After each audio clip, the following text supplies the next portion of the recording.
अगर जानना चाहते हो कि जो परमात्मा बाहर नहीं अंदर है, उससे मिलना चाहते हो और भजन करना चाहते हो, अगर उसको देखना चाहते हो तो आ जाना, और नहीं देखना चाहते हो तो राम राम है।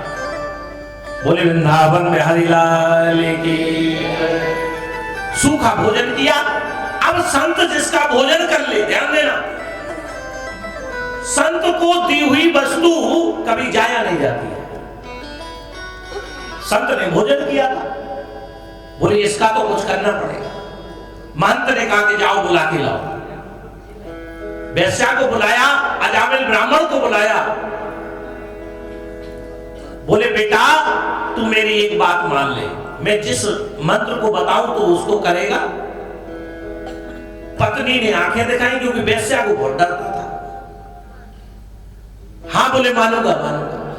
और बोले बेटी तू एक बात तू मान जाना, तेरे गर्भ में जो 10वां भ्रूण है, 9 बालक है तेरे, इसका नाम नारायण रख देना।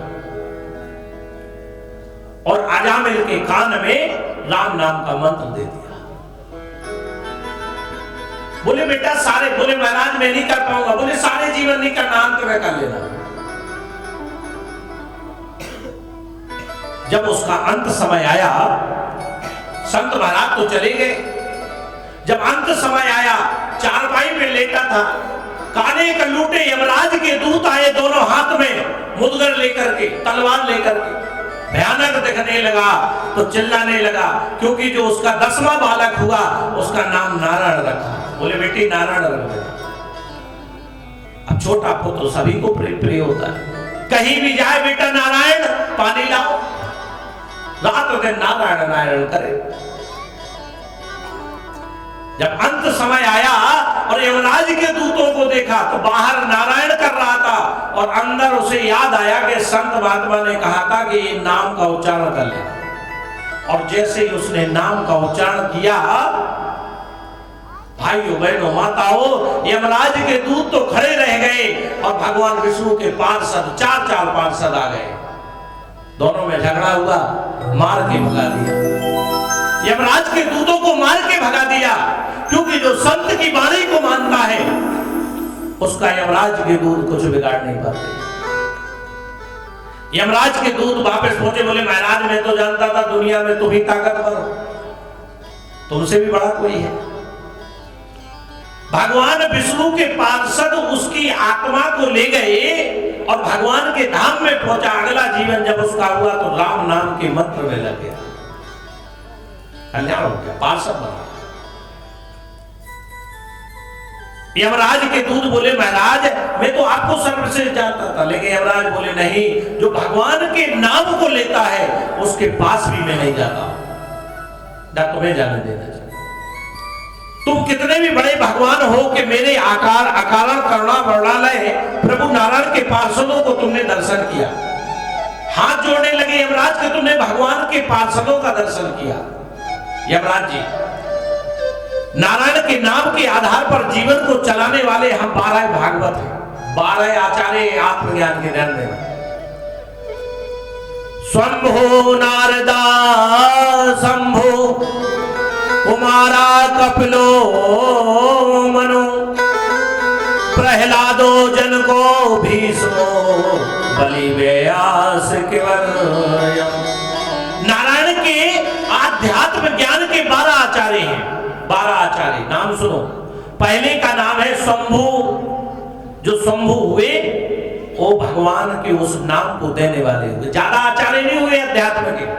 संसार में तुम्हें कंठी माला का ज्ञान देने वाले अनेक आचार्य मिल जाएंगे, लेकिन अध्यात्म के आचार्य मिलना मुश्किल है। पहला आचार्य हुए शंभु, दूसरे हुए शंभु, तीसरे हुए नारद जी आत्मज्ञान को देने वाले, चौथे हुए कपिल जी, और 5वें हुए सनत कुमार, 6वें हुए शंभु मनु महाराज, 7वें हुए प्रहलाद जी, 8वें हुए जनक जी, 9वें हुए भीष्म पितामह, और 10वें हुए बलि महाराज, और 11वें हुए सुखदेव जी, और 12वें हुए धर्मराज। धर्मराज ने नचिकेता को ज्ञान दिया, सुखदेव जी ने परीक्षित को ज्ञान दिया, और आज सदगुरुदेव श्री सतपाल जी महाराज उसी अध्यात्म के आचार्य हैं। और अगर इतिहास बनेगा तो ये 13वें आचार्य कहे जाएंगे।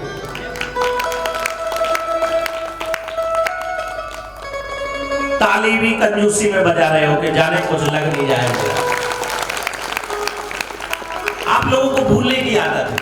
भूलने की आदत कैसी है? एक जगह दूध बहुत होता था। अब दूध की बात याद इसलिए आ गई कि हमारे परीक्षित जी हैं, इनको दूध पीने की बहुत आदत है। झांसी में एक बार कथा चल रही थी तो बोले व्यास जी हमने तो आज 2 दिन हो गए दूध नहीं पिया है। तो फिर मैंने इनकी व्यवस्था ही यादव जी क्या कर। सुबह बोले बहुत आनंद आ गया महाराज जी, कम से कम 1 बाल्टी दूध रख दिया आपने, ठीक है चलो आत्मा संतुष्टि हो। एक जगह दूध बहुत हुआ करता था। अब दूध होगा तो दही भी होगा। आदमी भूल जाता है, बार बार आपसे कह रहे जयकारा लगाओ, जब तुरंत का तुरंत भूल जाते हो तो 7 दिन की कथा याद कहां रखो। जब दूध होगा तो दही होगा। नहीं उस परिवार में नई बहू आई थी, बालक का विवाह हुआ था। अब सासू माँ ने कहा बेटी ऐसा कर, तू जाकर के और दही को मंथन कर ले, मथ ले दही को, उससे मक्खन निकाल, उससे जो घी बना ले। अब बहू गई, 3 दिन तो विवाह को हुआ था। बहू को दही तो मथना आता था, लेकिन उससे जो मक्खन आ जाता था मटकी में वो निकाल नहीं पाती। बहू पहुंची, उसने मंथन किया बढ़िया, और जैसे ही मक्खन ऊपर आ गया तो अपनी सासू माँ के पास पहुंची। बोले मम्मी मम्मी, बोले क्या है? बोले मटकी में मक्खन आ गया। जैसे ही मक्खन नाम सुना और सासू माँ ने 2 झापड़ लगाए। बहू को बोली कि माताजी मार क्यों नहीं हो, मेरी गलती क्या है? बोले तुझे पता नहीं तेरे ससुर का नाम मक्खन लाल है, तू अपने ससुर का नाम लेती है? कल की आई 3 दिन हुए नहीं और तू नाम ले रही है। बोले ठीक है माताजी गलती हो गई, मुझे पता ही नहीं था कि मेरे ससुर का नाम मक्खन लाल है।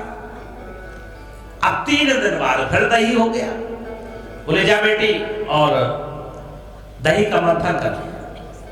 अब बहू डरते डरते गई, उसने मंथन किया, वो मक्खन फिर आ गया। अब वो तो आएगा ही। अब बहू मन में गुणा भाग लगा रही है कि अगर मक्खन डायरेक्ट बोलेंगे तो सासू मां फिर मारेंगे, क्या बोले। अब गुणा भाग लगाते लगाते पहुंची सासू मां के पास। बोले मम्मी मम्मी, बोले हाँ क्या है? बोले दही में वो आ गए। अब सासू मां ये बात भूल गई, दही में वो नहीं आ गए, मटकी में वो आ गए। बहू कह रही है मम्मी मम्मी, बोले हाँ बेटा क्या है? बोले मटकी में वो आ गए। अब नाम तो ले नहीं सकते। अब सासू परेशान के मटकी में कौन आ गए, वो कौन आ गए? सासू कह रही पगली मटकी में भी कोई आता है। अब सासू मां भूल गई 3 दिन पहले की बात। अरे बोले मम्मी जी जिसके लिए आपने मुझे 2 झापड़ मारे थे, अब बिल्कुल ही भूल गई किसके लिए मारे थे, कौन आ गया मटकी में? ये बहू पगली है बिल्कुल पूरी। अरे बोले सासू माँ मटकी में चल के देख लो, मटकी में वो आ गए। बोले कौन आ गए? अरे अब क्या बोले? बार बार जब हुआ तो बोले मटकी में ससुर जी आ गए, जाके निकाल लो।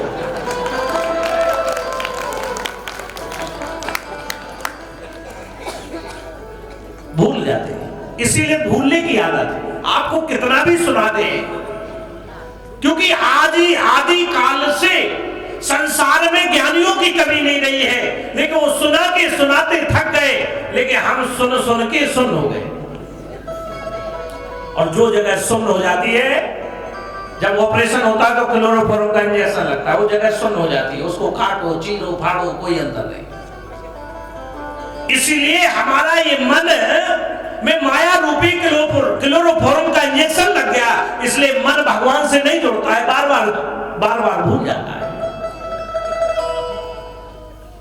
इसलिए अपने आप को जोड़ो, समझो।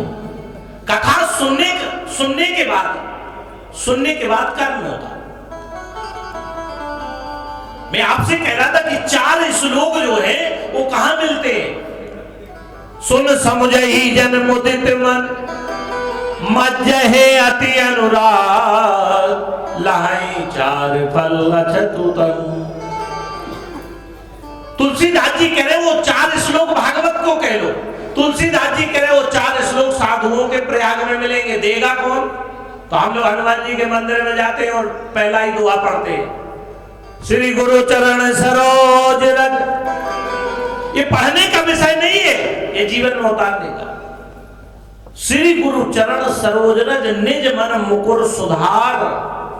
जो मुकुर का मतलब शीशा, मन रूपी शीशे में जो गंध पड़ी है, जिससे परमात्मा दिख नहीं रहा है, जिससे रघुवर का विमल यश नहीं मिल रहा है, जब ऐसे गुरु के सानिध्य में जाओगे तो हमारा मन रूपी शीशा साफ हो जाएगा और वर्णनौ रघुवर विमल यश, बिना मल के जो रघुवर का रूप है वो हमारे मन में प्रकट हो जाएगा।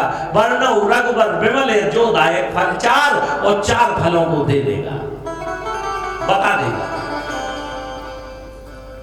ये जीवन में उतारने का विषय है। आज संत की वाणी मानी तो अजामिल का कल्याण हो गया।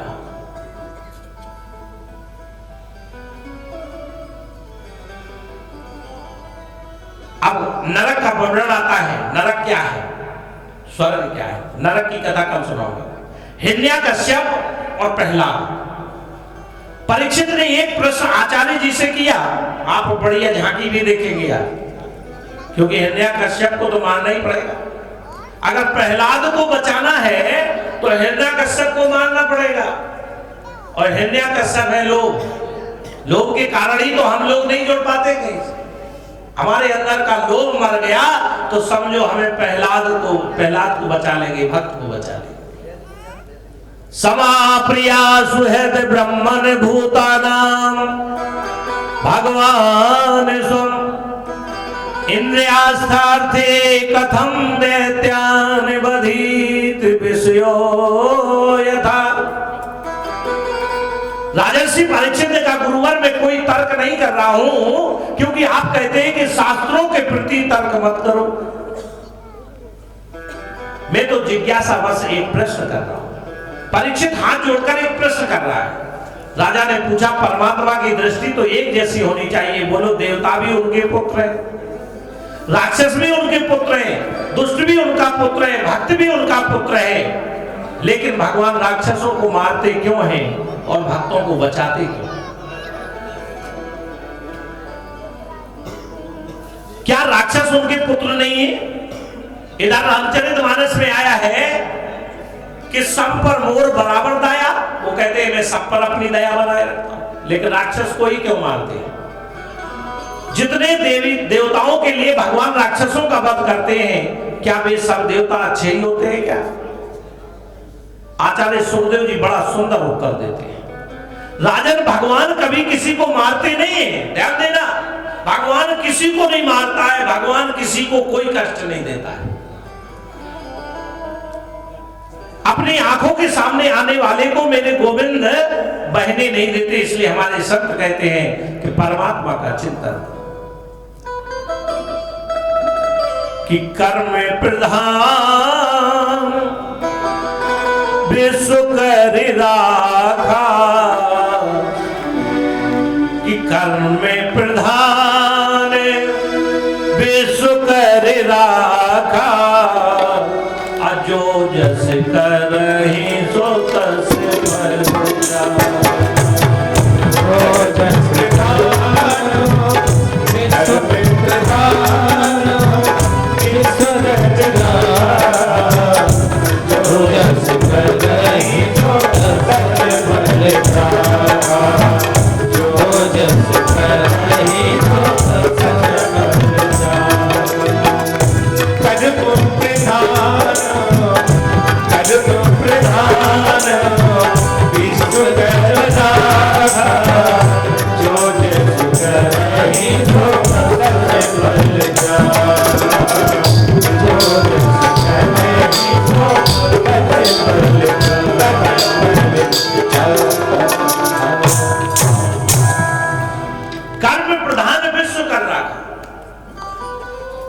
इसका अर्थ कई लोग बताते जो जैसा कर्म, ये सही बात है, संसार में जो जैसा कर्म करेगा वैसा फल मिलेगा, लेकिन मेरी व्यासपीठ का थोड़ा अर्थ अलग है।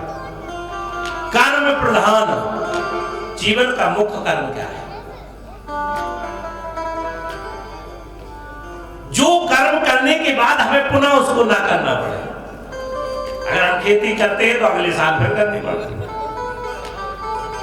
अगर हम कहीं जा रहे हैं तो उतनी यात्रा फिर दोबारा वो कर्म प्रधान। हमारे यूपी और उत्तराखंड में गांव के मुखिया को क्या कहते हैं? प्रधान। जीवन का मुख्य कर्म क्या है? कर्म प्रधान जीवन का मुख्य कर्म क्या है? ये सारे कर्म तो मुख्य नहीं है, इनका तो नाश हो जाएगा। कर्म प्रधान विश्व कर रखा, एक प्रधान कर्म है जो परमात्मा ने बना के रख दिया है। कर्म प्रधान मुख्य कर्म क्या है? मुख्य कर्म एक ही है कि करने के बाद उसको उसका बैग गिर नहीं लगता है, जिसके लिए भगवान कृष्ण कहते हैं नेहा विक्रम प्रतो वायु न विद्यते। अर्जुन उस कर्म का नाश नहीं होता है। अर्जुन कह रहा महाराज मैं ज्ञान के रास्ते पर आगे बढ़ा और इसके बाद क्या हुआ कि ना मैंने आपकी गति पाई और ना संसार को भोग पाया और मैं चला गया, तो क्या होगा? बोले अर्जुन जहां से तेरी साधना समाप्त होगी, कर्म समाप्त होगा, अगले जन्म में वहीं से तेरा कर्म शुरू होगा। कर्म प्रधान जीवन का मुख्य कर्म क्या है? जिस दिन आपने अपने जीवन का मुख्य कर्म जान लिया उस दिन आपका मोह परिवार से समाप्त हो जाएगा। उस दिन आपका मोह धन से समाप्त हो जाएगा। प्रहलाद ने मुख्य कर्म जाना, कब जाना? मां के गर्भ में। किससे जाना? नारद जी से।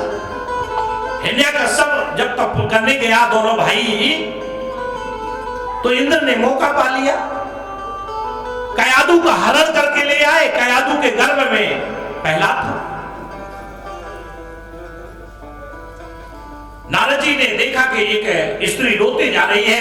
नारद जी ने इंद्र को रोका और कयादू को उसके चंगुल से मुक्त किया। इंद्र से कहा तुम ऐसा क्यों कर रहे थे? बोले महाराज इसके गर्भ में राक्षस पल रहा है, मैं इसके गर्भ में ही बालक को मार दूंगा इसके सहित, तो ना रहेगा बांस ना बजेगी बांसुरी, क्योंकि राक्षस लोग को परेशान कर। नारद जी उसको अपने आश्रम में ले आए और गर्भ में ही ज्ञान दिया।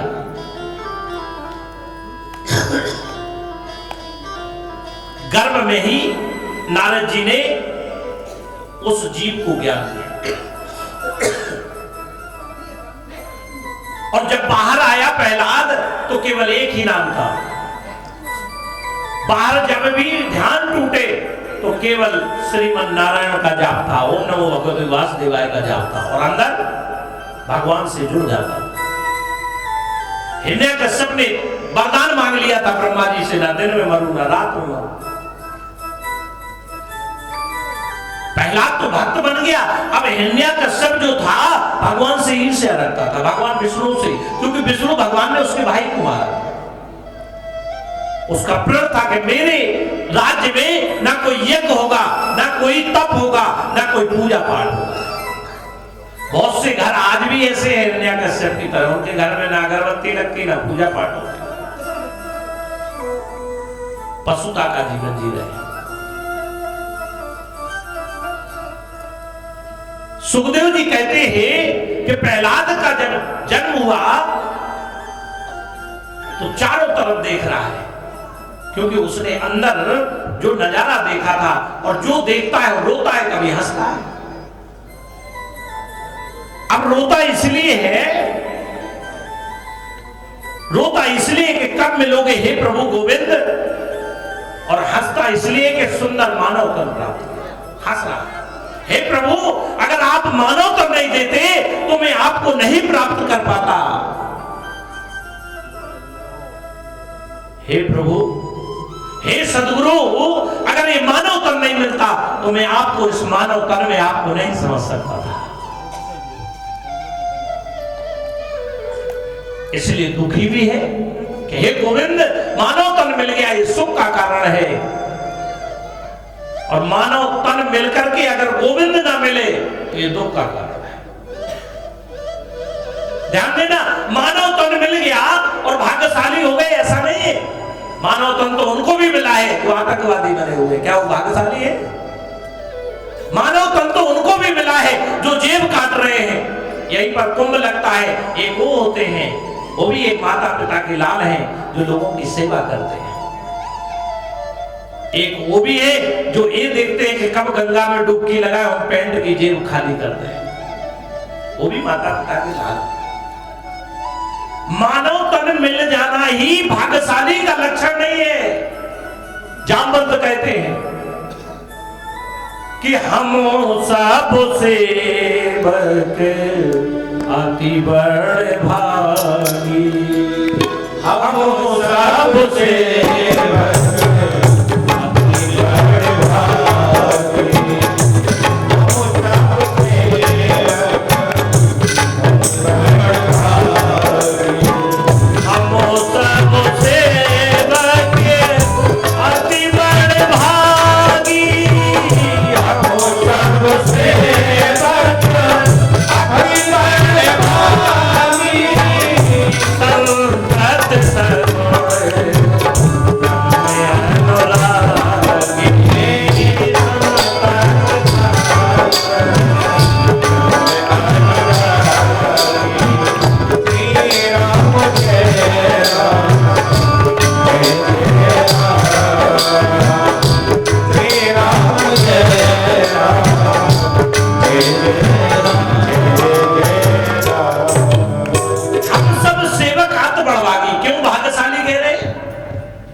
सेवक है, हम सब सेवक अति बड़भागी और संत तो सगुण ब्रह्म अनुरागी।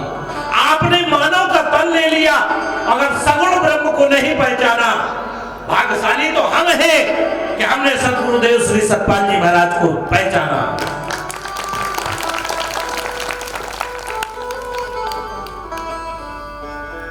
मानव का तन मिल गया और हमने सगुण ब्रह्म को नहीं जाना तो भाग्यशाली नहीं है। सगुण ब्रह्म के जो उपासक हैं, जो उनकी सेवा में लगे हुए, जो उनके ज्ञान प्रचार में लगे हुए, भाग्यशाली तो वो है। बोले कृष्ण कन्हैया लाल की। इसलिए भाइयों बहनों माताओं, बिना सगुण के निर्गुण का ज्ञान नहीं हो सकता है। मैं आपको बहुत गहरी बात बता रहा हूं। जब भगवान कृष्ण थे तो बताइए, पीतल के थे, लोहे के थे, पत्थर के थे। अर्जुन को साक्षात हाड़ मास के जीते जागते खड़े हुए थे, तब अर्जुन को ज्ञान दिया। तब अर्जुन को ज्ञान के माध्यम से उस प्रकाश का दर्शन हुआ, उस विराट स्वरूप का दर्शन हुआ। जिस प्रकार से हमें संसार के संबंध निभाने के लिए पिताजी सशरीर चाहिए, पिताजी पत्थर के चल जाएंगे। अगर किसी को पुत्र चाहिए तो उसे लोहा का पुत्र दे आओ, चल जाएगा? बोलिए। अगर आपने केस कहीं लड़ना है तो वकील कैसा चाहिए? जज कैसा चाहिए? जीता जागता, जो मानव शरीर में है। आपको पत्नी जीती जागती चाहिए, मानव शरीर की चाहिए। माता पिता शरीर में चाहिए, देहधारी चाहिए। और केवल भगवान, भगवान कैसा चाहिए? भगवान पीतल का चल जाएगा ना? भगवान पत्थर का चल जाएगा? संसार में हर चीज जीती जागती चाहिए, लेकिन भगवान के मामले में हम लोग जाने क्यों अपनी बुद्धि नहीं लगाते? भाइयों बहनों माताओं, भगवान का अर्थ होता है भगवान। भग का मतलब इंद्रियां, बाण का मतलब चलाने वाला, जो हमारी इंद्रियों को चला रहा है वही निराकार। जब साकार रूप में हमें निराकार का ज्ञान, सगुण अगुण नहीं कछु भेदा, सगुण और निर्गुण में कोई भेद नहीं होता है। जिस प्रकार से बर्फ और पानी में कोई अंतर नहीं है, बर्फ स्थूल रूप है और पानी सूक्ष्म रूप है।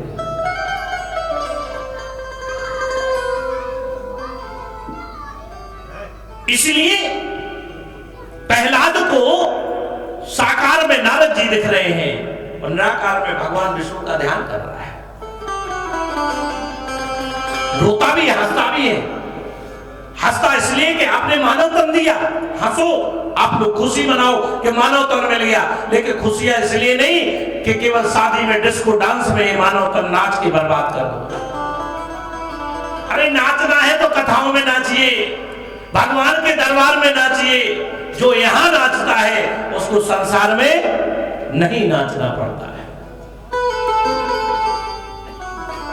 और जो यहां ताली बजा लेता है उसको संसार में, क्योंकि संसार में ताली कौन बजाता है, आगे नहीं बोलूंगा। तो अगर आप संसार में ताली नहीं बजाते हो तो यहां बजाइए, खुल के बजाइए, नाचिए। बोले कृष्ण कन्हैया लाल की। प्रहलाद भक्ति में रमा हुआ है। दिन रात जब भी वो ध्यान से टूटता है तो नारायण का जाप करने लगता है। श्रवणम कीर्तनम विष्णु स्मरणम पाद सेवनम अर्चनम वंदनम दास्यम सख्यम आत्मनिवेदनम। पिताजी मैंने तो यही जीवन में समझा कि नारायण के चरणों में भक्ति करने के 9 प्रकार है। पिताजी को क्रोध आया कि तू रात दिन नारायण का जाप करता है, मैंने रोक रखा है। अगर गोविंद से जुड़ना है तो पहला श्रवण की पहली क्लास है, सुनना सीखो। अगर भगवान को प्राप्त करना है, अपने जीवन को सफल बनाना है तो पहला श्रवणम सुनो। किसे सुनो? संतों की वाणी सुनो। श्रवणम कीर्तनम, फिर कीर्तन करो, सुनकर के कीर्तन करो। कीर्तन का मतलब अपने तन के अंदर उस कीर्ति का अनुभव करो। भक्ति का दूसरा लक्षण है कीर्तन। जिसकी कथा सुने उसका कीर्तन करो। अब ध्यान देना, हम संसार में कीर्तन तो कर रहे हैं, गुणों का गान कर रहे हैं। ध्यान देना, जिसको देखा नहीं उसके गुणों को आप गा नहीं सकते हो। कीर्तन कैसे करें? जिसको आपने देखा ही नहीं है उसके गुणों का वर्णन कैसे करोगे? और आज संसार की सबसे बड़ी नादानी यही है कि जिसको आज तक देखा नहीं उसी के गुण गाएंगे कैसे? भगवान को देखा जा सकता है, भगवान को समझा जा सकता है, भगवान से मिला जा सकता है, उसका कीर्तन करो। तीसरा है, उसका कीर्तन करने के बाद जब सुनकर के समझ लोगे ना तो फिर आपको ध्यान करो, उसका ध्यान करो। किसका? जिसको आपने अपने अंदर देखा है उसका ध्यान करना है। आज संसार के लोगों ने पता ही नहीं, ध्यान तो करेंगे लेकिन ध्यान को लगाना कहां है पता ही नहीं। आज केवल शब्दों में रह गया, बाहरी जाप में रह गया, उसके अर्थ को समझ नहीं रहे। चौथा है अर्चन। जब उसकी ध्यान करोगे तो उसका वंदन करो, उसके चरणों की सेवा करो, वंदन करो, फिर उसके साथ दास भाव रखो। अंतिम भक्ति आत्मनिवेदन, अपना सब कुछ प्रभु को समर्पित कर दीजिए। समर्पण। हे पिताजी मैंने तो समर्पण कर दिया भगवान को, सब कुछ समर्पण, उनका जो कुछ है सब उन्हीं का। उसने अपने पुत्र को कहां भेज दिया? गुरु के आश्रम पहुंचा दिया। अब जिसका जैसा शिष्य होगा वैसे ही गुरु। शुक्राचार्य के पुत्र गुरु थे, बोले इसको ऐसा पढ़ाना कि भक्ति भूल जाए। संसार की पढ़ाई पढ़ाओ। जैसे आज हम लोग लगे हैं, अपने पुत्र को डीएम बनाना है, राष्ट्रपति बनाना है, लेकिन भक्ति चाहे आए चाहे नहीं आए कोई बात नहीं। भाइयों बहनों माताओं, आपका पुत्र भक्त बने चाहे डीएम बने चाहे नहीं बने, लेकिन आपका पुत्र भक्त बनना चाहिए। पहला आपके मन में यह होना चाहिए मेरा पुत्र संस्कारी बने। संस्कार भर दो। आज हम लोगों ने उल्टा किया। कल काल में केवल उदर पूर्ति के लिए शिक्षा मिल रही है, संस्कार कहीं नहीं है।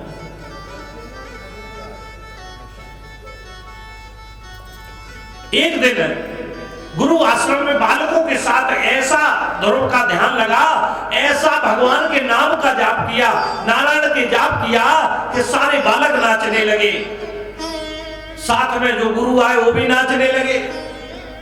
सारा आश्रम भगवानमय हो गया। जब उसने हिरण्यकश्यप घूमने आया कि देखे बालक की स्थिति, तो यहां तो क्या नारायण का जाप हो रहा था, भगवान का कीर्तन चल रहा था, सत्संग चल रहा था। बड़ा क्रोध आया। उसने अपनी गदा पटकी तो सबसे पहले जो गुरु थे वो खड़े हो गए। बोले महाराज, बोले ये सिखा रहे हो? बोले क्या करें, इनके साथ में जो आता है वो भगवानमय हो जाता है, भक्तिमय हो जाता है। कई प्रकार से ताड़ना दी। बोले अब इसको अपने परिवार में रखना ठीक नहीं है। माता तो माता होती है। कयादू ने कहा बेटा तू उसके नाम को छोड़ क्यों नहीं देता है, ध्यान को छोड़ क्यों नहीं देता है?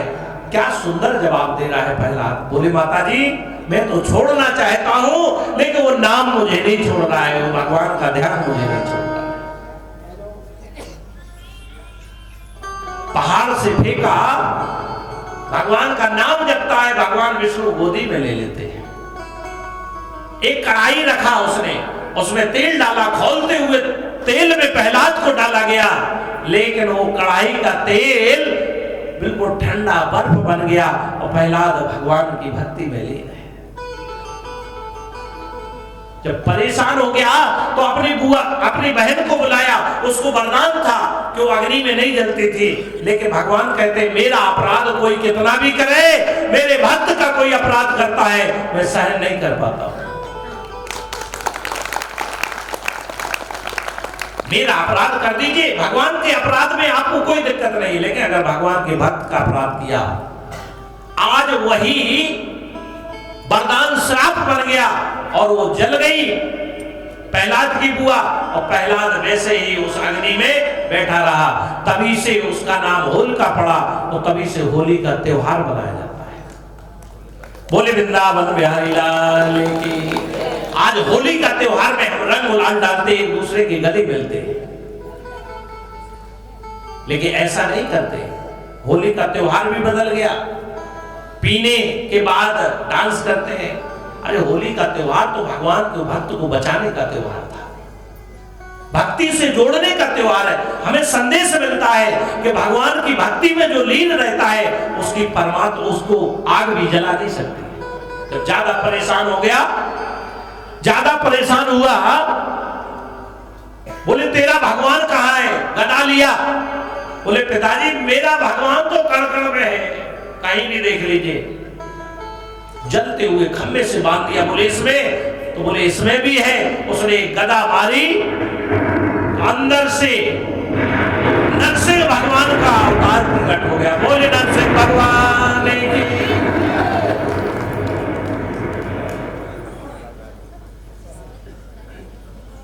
नरसिंह भगवान प्रकट हो गए खम्मा फाड़ के। बड़ा भयानक रूप था। नीचे नर का था, ऊपर सिंह का था।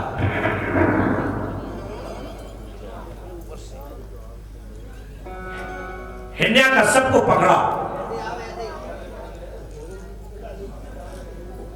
आप यहां पर भी झांकी देखेंगे,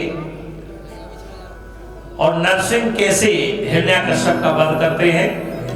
और एक भजन हमारे राकेश भाई रखेंगे, तो आप भजन का भी आनंद लें।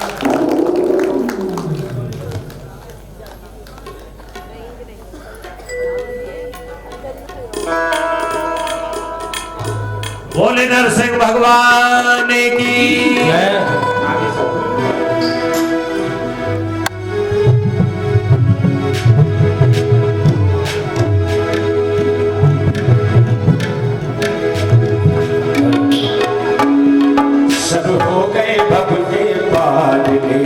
नाम तेरा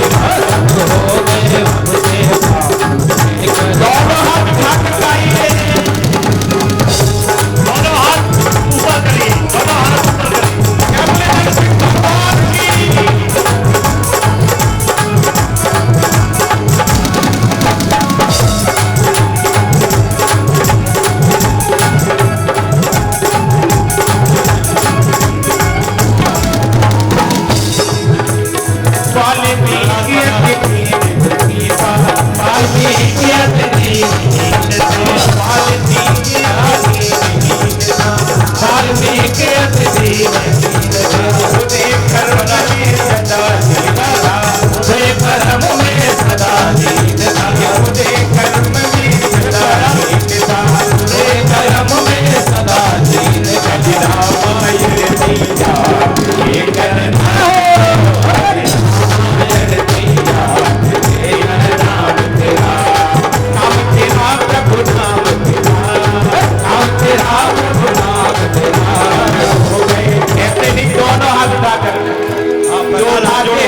दोनों हाथ ऊपर, उनकी किस्मत होती है ऊपर, और जो हाथ काटते हैं नीचे वो रहते हैं पंडाल के हमेशा पीछे। तो तभी गाइए जब हो गए, जब हो गए, जब हो गए अपने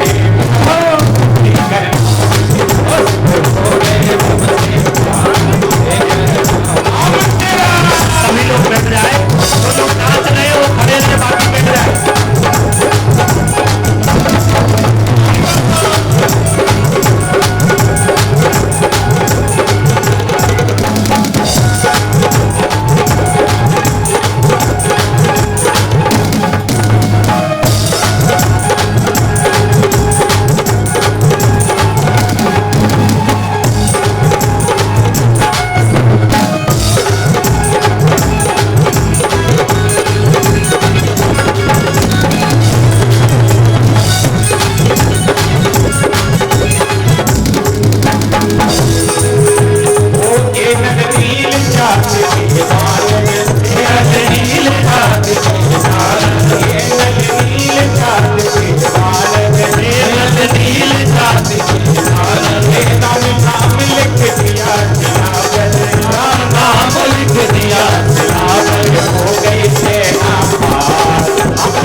नरसिंह भगवान ने पकड़ा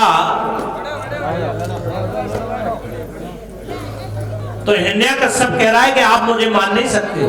क्यों नहीं मान सकते? क्योंकि मुझे वरदान है। ब्रह्मा जी ने वरदान दिया कि ना दिन में मरूं ना रात में मरूं, ना अस्त्र से मरूं ना शस्त्र से मरूं। बोले कोई बात नहीं, मुझे देखो, मैं कोई अस्त्र शस्त्र नहीं लिए हूं।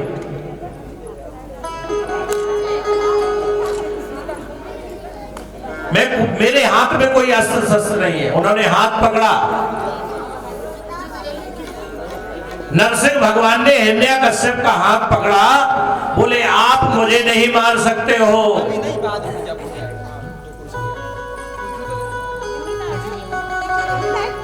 क्योंकि मुझे वरदान है, ना दिन में मरूं ना रात में। बोले अभी क्या है? तो देखो अभी गोधूली अभी भी चल रही है और वास्तविकता गोधूली का समय हो गया है, 5:30 हो गया है। ना अस्त्र से मरूं ना शस्त्र से मरूं, ना दिन में मरूं ना रात में मरूं। तो हिरण्यकश्यप को कहां ले गए? देरी के बीच में, ना आकाश में मरूं ना पाताल में, देरी के बीच में ले गए और ले जाकर के उन्होंने क्या किया? अपने घूंटे पर रखा, अपने दोनों घूंटों पर रखा और नाखून से दोनों नाखून उसके पेट में लगाए और उसकी बड़ी आंत को निकाल करके और हिरण्यकश्यप का वध कर दिया। बोले नरसिंह भगवान की। बड़े रौद्र रूप में है नरसिंह भगवान कि आज मेरे भक्त के दुख दिया।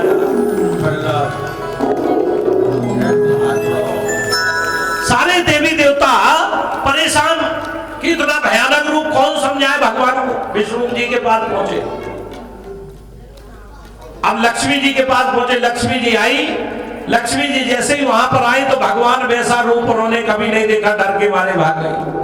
नारद जी ने कहा चाहे ब्रह्मा जी स्तुति करो चाहे शिव जी तांडव करो, बंदनी माता लक्ष्मी जी आकर मनाने का प्रयास करें, परंतु जब तक मेरे नरसिंह देव के सामने प्रहलाद नहीं जाएगा इनका कोप शांत नहीं हो सकता।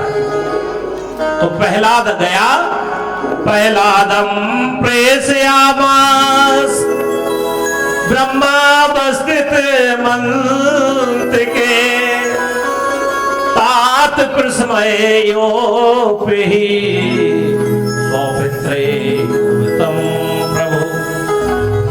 ब्रह्मा ने प्रहलाद को भेजा, प्रहलाद को देखते ही नरसिंह देव उसे अंक में भर लिया, अपने अंक में भर लिया और अपने अंक में भर करके एक मां जैसे बेटे को प्रेम करती है वैसा प्रेम करने लगे।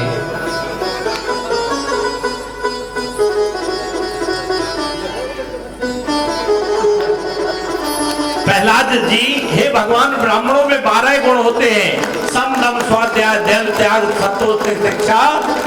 इन 12 गुणों से सम्मिलित ब्राह्मण यदि आपके चरणों में प्रीत नहीं करता तो ब्राह्मण ज्यादा बंधनीय नहीं है। प्रहलाद जी बोले भगवान अब क्षमा कर दीजिए, आप तो ब्रह्म रूप में आए हैं।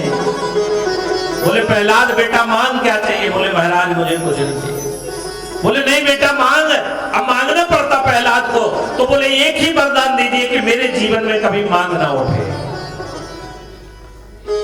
और बोले महाराज मेरे पिताजी के अपराधों को क्षमा कर दीजिए। धन्य है प्रहलाद जो अपने पिता के लिए क्षमा मांग रहा है। प्रहलाद जी के मन में बड़ी प्रसन्नता हुई। आचार्य सुखदेव जी कहते परीक्षित जो प्रहलाद के मैंने प्रसंग सुनाया, वास्तव में ये प्रसंग नारद जी ने तुम्हारे बाबा युधिष्ठिर को सुनाया था। इस समस्त प्रसंगों का मूल उद्देश्य, शास्त्र कहते घर छोड़कर वन में जाना जरूरी नहीं है, बल्कि भागवत में तो यहाँ तक लिखा है कोई व्यक्ति संत बन जाए, भगवान वस्त्र पहन ले, अन्न धन आदि सब त्याग देवे, एक आसन पर बैठकर भगवान का भजन भी करे, लेकिन कीर्तन भी मिल जाए, लेकिन गृहस्थ से ही अतिथियों का सत्कार होता है, उसे गृहस्थों में सत्कार करवाना ही पड़ेगा, गृहस्थ के पास जाना पड़ेगा। इसलिए सुखदेव जी कहते राजन गृहस्थ जीवन आदर्श जीवन है, श्रेष्ठ जीवन है। गृहस्थ जीवन में श्रेष्ठ कब माना जाएगा? जब गृहस्थ चरित्र में गोविंद के नाम का गान करेंगे, भगवान के नाम का गान करें। इसलिए कर से कर्म करो विधि नाना, मन राखो जहां कृपा निधाना। श्री कृष्ण गोविंद हरे मुरारी, हे नाथ नारायण वासुदेव।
की कथा में आप लोग प्रातः काल की बेला में कल फिर 12 बजे से हमारे संगीत के भाई बैठ जाते हैं, आप 1:30 बजे आते हैं।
आरोग्यार्थे आत्मदेवादिवन्दनम् आरतीकरणम् अस्तोत्पृक्षायाः मन्त्रपुष्पाञ्जलिः हरिः ओम् एकदन्ताय विद्महे वक्रतुण्डाय धीमहि तन्नो दन्ती प्रचोदयात् हरिः ओम् नन्दनन्दनाय च विद्महे वासुदेवाय धीमहि तन्नो कृष्ण प्रचोदयात् हरिः ओम् तत्पुरुषाय विद्महे महादेवाय धीमहि तन्नो रुद्रः प्रचोदयात् नानासुगन्धिपुष्पाणि यथा कालोद्भवानि च पुष्पाञ्जलि मया दत्त ग्रहण परमेश्वरा पुष्पांजलि अर्पित करूं हे मेरे पुराण भगवान हाथ जोड़ विनती करूं मेरा रहे चरणों में ध्यान प्राण पुरुषोत्तमाय नमः मंत्र पुष्पांजलि समर्पयामि बोलिए वृंदावन वाके बिहारी लाल की राधा रानी सरकार की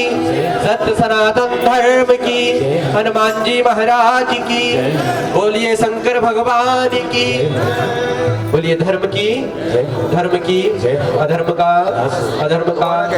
प्राणियों में विश्व का गीता का चरणों में गौ हत्या जयकाराय वीर बजरंगी हर हर महादेव दोनों हाथ उठा करके जय जय श्री राधे जय जय श्री राधे। इसको ना कम करो।